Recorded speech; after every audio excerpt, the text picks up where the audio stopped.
He's a pastor turned singer-songwriter who recently moved to Nashville, Tennessee to pursue his dreams.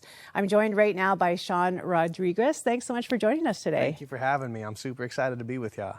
Love, love, love your music. And I love, reading your story. You have such a great Christian foundation for your life. Yes. Coming from your grandpa, you call him Pastor Grandpa, right? Pastor Grandpa, that's it. Tell me a little bit about that influence. Yeah, man, so I grew up in church. My grandpa's been a pastor for over 40 years. Wow. And so, coming up in church, you always get that extra kind of pressure as the kid in church because everybody's watching. What's pastor's grandson gonna do, True. And I learned to love that, though, because I obviously coming up, and especially as a teenager, I didn't make every correct choice, But what I saw growing up in church was the beauty of what God does truly in transforming somebody's life. That far outweighs any kind of church drama or any kind of church negativity that I've seen in my life. So I count it as a blessing to have grown up in church and even to have received that pressure because I could still see, man, God really does transform lives. And I saw authentic, real transformation happen. And it just, there's nothing like it. It can't be beat. It's so good, too, now thinking about you, launching your songwriting, singing career, to know what it's like to live in the public eye under that pressure. You've already experienced it. I wanted to ask you, what specifically your grandpa, what was the influence he had on your life? Man, so he was just God first all the time. And he actually made a lot of decisions, both, financially and locationally, and some things that people just said are you sure you want to do that? And he would just say, yep, this is what I believe God is telling me to do. And so from him, I learned just this radical faith of saying, I feel God calling me to do this. I'm going to step out. And something that he taught me that I always hold on to is he said, we never had a lot, but we always had enough. And when you say yes to God, he will always take care of you. And so I've tried to implement that in my life with stepping out in faith, because to build a music ministry, it takes a lot of faith, and I think that's what people may not see. There was a lot of stepping out and a lot of risk-taking that had to be done, but we truly do put ministry first everywhere me and my team go, and I see God come through and take care of us every time when it's like, okay, God, I don't know how we're going to do this one, but, we're doing it, and we're putting you and your people first, and he always comes through and lifts us up. So I'm super thankful for that lesson that I was able to pull from my grandfather. Of course, there are so many more, but that is the one that has really stuck with me and driven what I do. And I think about that, too, because, I know there's a lot of grandparents watching who sometimes feel like their grandkids don't respect them, or they're too old, or they're not really having an impact, or, sometimes you feel sidelined. Yeah. What would you say to grandparents watching about the impact they can have on their grandchildren's life, even if they're not showing it? Yeah, oh my goodness. So I would say pray for them, pray for them, pray for them. My grandma, she is a prayer warrior to the core. And I know that she's always praying for me. And that is something that, when I look back, I know she's been praying for me my whole life, and I truly believe that there are some situations that I've been protected from because of that. I truly believe that. And she may not even know. She was just praying for my safety, for my discernment. She may not even know what situations I was in that I felt God telling me, don't do that, get out of that, turn. But I know, man, there is somebody there that was praying for me relentlessly throughout my whole entire life. And so to the grandparents who are saying I just wish my grandkid would shape up, I just want to shake them, just continue to pray for them, because the truth is there are sometimes situations where they can't control what that grandkid is going to do or what that kid is going to do. And I say a lot, we just control what we can, and we trust God with what we can't. And so I would just say, man, pray relentlessly for that kid to be turned back and to have that discernment, because sometimes that is all you can do, but sometimes that's all that it takes as well. That's such an encouraging word. And for me, as a prodigal teenager, my parents' prayers, same. I would not be here, sitting here, probably not even alive if it weren't for those prayers. Yes. So never discount the power of prayer. Yeah. You talked about how you learned from Pastor Grandpa about faith, taking steps of faith, and you did that with your family. Yes. Just a couple years ago, moving to Nashville, Tennessee in 2022. Yeah. Talk to me about that risk. You grew up in Colorado. Yes, I grew up in Colorado. I had a great thing going. I was a family pastor there, and we were really in the community, and we were seeing lives be changed, and it was incredible. I had an opportunity to go out and visit Tennessee, And at the time, while I was pastoring, I was making music and, doing that on the side and just kind of like being a part of the worship team, different things like that. And I had an opportunity to go out to Tennessee, and I met with who is now my management team, We Rock Entertainment. At the time, though, I just kind of had a general meeting. I played them some songs. And in the back of my mind, I'm thinking like, they probably, we'll see what happens. But I told God, all right, I'm going to go out there and I'm just going to give everything. And if nothing comes of this, then I know that you want me to stay home. And he had let me know pretty quickly, hey, we may be interested in working with you. No promises. And I'll be honest, it would be easier if you were out here because it's hard to work with an artist that's so far away. So that night, I called my wife. I said, hey, so this meeting went really good, and we might have an opportunity to pursue music as a full-time ministry, but there's a catch. And she's like, what is it? And so I'm stressing, how am I going to break this to her? I say, we might have to move out here.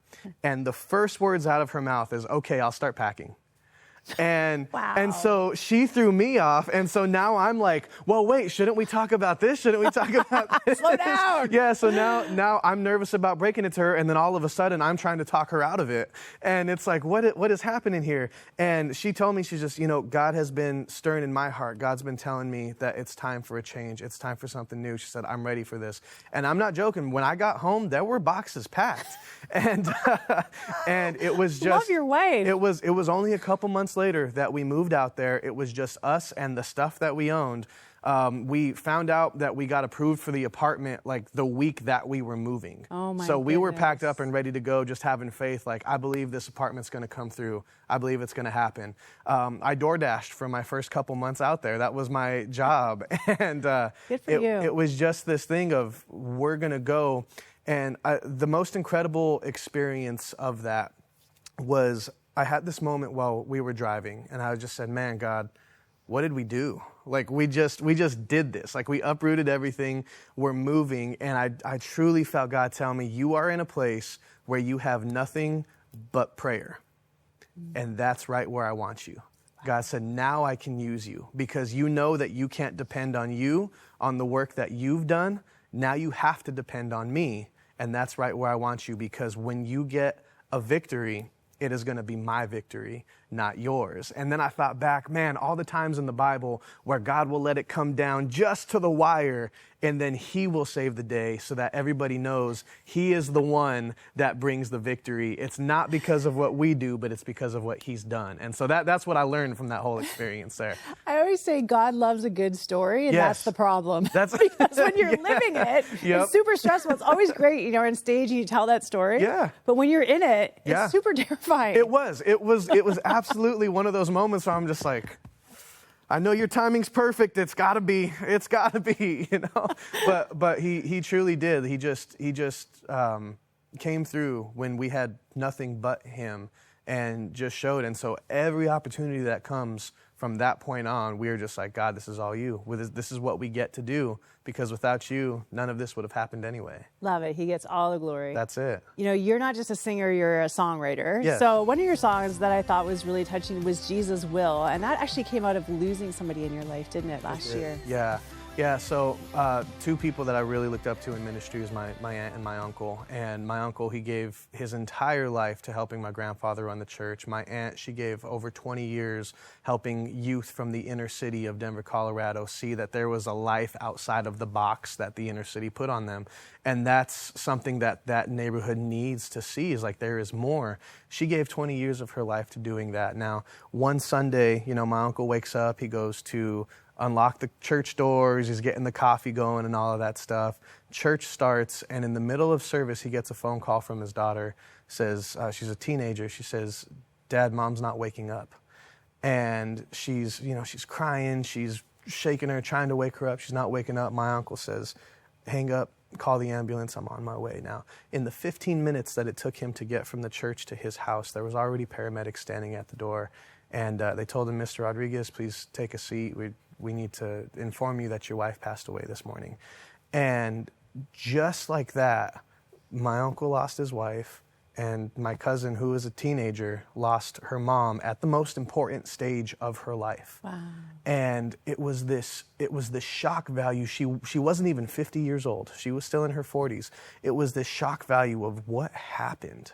And it started to make me personally, the first thing that I thought was, man, that's not fair.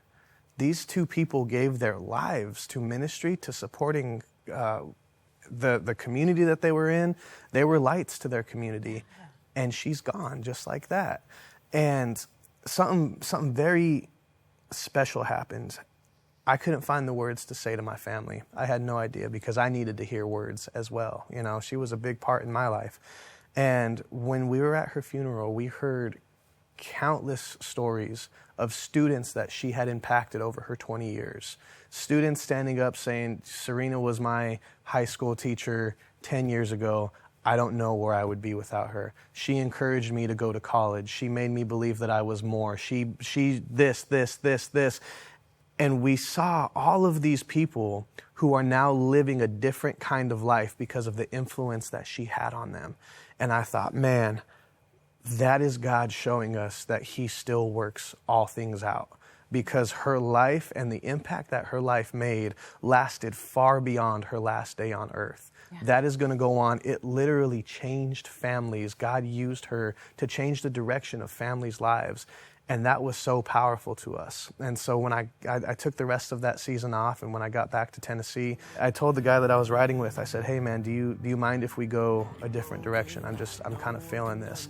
And between the two of us, man, like words just poured out. And you know, talking about when life takes a turn you never could have planned, and you're broken like no one can understand. Getting to the chorus where it says, even now God is in it still.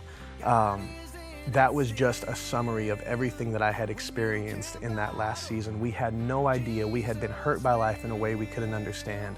Yet God showed, even now, I'm in it and I'm with you. When you can't carry the weight of all you feel, Jesus will. And that's where that song came from. That's so encouraging. And I know there's so many people watching right now whose hearts are being touched because they're going through something really terrible. Yes. And sometimes, you know, God feels far away. Sometimes we're pushing God away because we're mad. Yeah. What would be your encouragement to them? You know, the Bible says that God draws nearer to the brokenhearted. And for us, it's a matter of not being upset with God, because we tend to run from God when tragedy strikes our life. All we have to do is fall into him. And that's hard, that's very difficult, but you know, to be able to have the faith to say, God, I don't know how. We don't have to know how. All we have to do is believe that somehow he will work it out. And so that's what I would say to people who are going through that, is fall into God. Don't run, because your instinct is going to be to run. It is. And you have to know too, this is something that I found out as I posted the song to social media and stuff. You are not the only one who is experiencing something like you've experienced before. Yeah. But the enemy will try to make you believe that you are going through this alone. He will try to tell you, that's it, you're isolated, nobody knows how you feel, when in reality, there are so many people that know how you feel. That's right. And if you share that, if you step out and you say, hey, this is what I'm going through, not only do you then get the support that you need, but here's something else that's cool. This isn't something anymore that happened to you. Now you're taking this situation and you're using it to encourage other people who are about to go through that same situation, because you're saying, look, I've been there before. Let me show you how God got you out of it. So now it's not just about you, but it's about helping others go through that time in their season in life as well. So your story has power, your testimony has power, and don't let it be something that happened to you. Let it be something that you can use for God's glory still. Such a good word. I know so many people are encouraged, and I'm thinking of people watching right now who maybe you've been running from God because of the painful situation you're in. I think that's the encouragement. The Bible calls Jesus a man of sorrows. He gets it. He went through grief. He went through death. He went through torture. He went through struggle. If you just need some encouragement today, maybe you want to take that step back toward God today. Erase the distance, erase the walls. We want to help you do that. Call our prayer line right now. Just pick up the phone. Just do it in faith. You don't know what's going to happen when you pick up that phone. 1-866-273-4444. Sean, you've been so inspiring. I just love this conversation. I could keep going and going. Oh my gosh, me too. I wish we didn't have a time limit. I know. Thank you so much. And just keep doing songs the way you are. I know you're going to touch so many people's lives through your ministry. Thank you. Thank you for having me on today. It was a blessing. Thanks.